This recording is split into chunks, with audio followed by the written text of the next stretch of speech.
मेरी कहानी का शीर्षक है जूं और खटमल की कहानी। बहुत पुराने समय की बात है। एक राजा था। उसके शयन कक्ष में एक जूं रहती थी।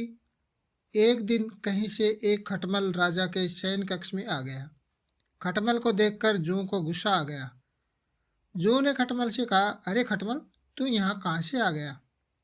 अगर तुम्हें कोई देख लेगा तो मेरे साथ तुम भी मारे जाओगे और मैं भी मारी जाऊंगी।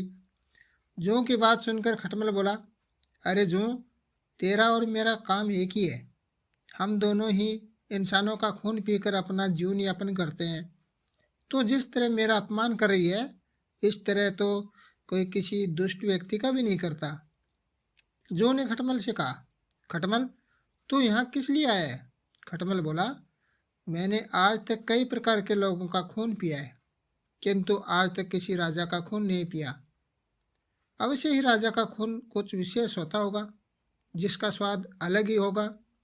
मैं भी एक बार राजा के खून का स्वाद लेना चाहता हूँ।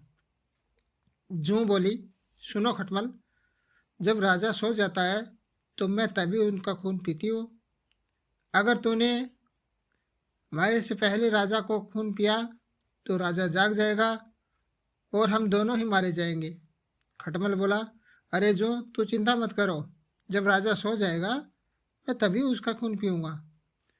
जूं को खटमल की बातों पर विश्वास नहीं था, इसलिए जूं ने कहा खटमल से कि तुम कसम खाओ कि मेरे रक्तपान करने के बाद ही तुम राजा का खून पियोगे और कल तुम यहाँ से चले जाओगे। जूं के इस प्रकार जिद करने पर खटमल ने जूं की सभी बातों में हाँ भर दी।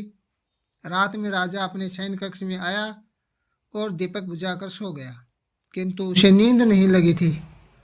राजा का मीठा खून चूसने के लालच में खटमल व्याकुल हो रहा था और राजा के सोने के पहले ही उसने राजा को काट लिया। खटमल के काटने से राजा झट से उठ गया और मंत्रियों को बुलाकर बोला, देखो, मेरे पलंग पे अवश्य ही कोई जूं या खटमल है जिसने मुझे काटा है। राजा के सैनिकों ने तत्काल चादर उठाकर देखने लगे। खटमल अपने स्वभाववश पलंग के पायों के जोड़ में जाकर छुप गया, किंतु जूं चादर में ही छिपी रही। ऊपर होने के कारण सैनिकों ने जूं को देख लिया और उसे पकड़कर मसल दिया। खटमल पायों के जोड़ के अंदर छुपा होने के कारण सुरक्षित बच गया, किंतु बेचारी जूं मारी गई। तो इसलिए इस कहानी का शीर्षक है दोस्तों कि विरोधी प्रवृत्ति के व्यक्ति को कभी भी आश्रय नहीं देना चाहिए और ना ही उसकी बातों पर विश्वास करना चाहिए। तो दोस्तों, मेरी कहानी कैसी लगी? आप लाइक और मेरे चैनल को सब्सक्राइब जरूर करें। धन्यवाद।